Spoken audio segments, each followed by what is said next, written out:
Good morning, everyone.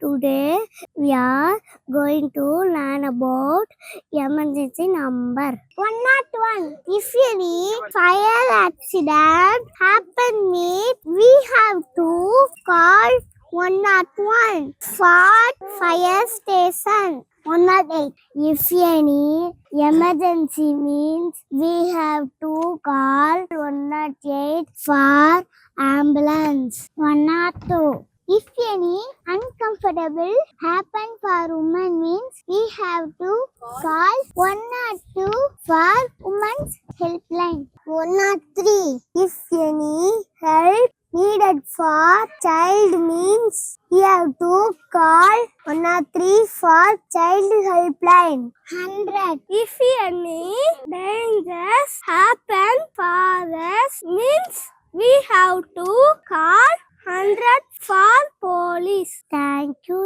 everyone.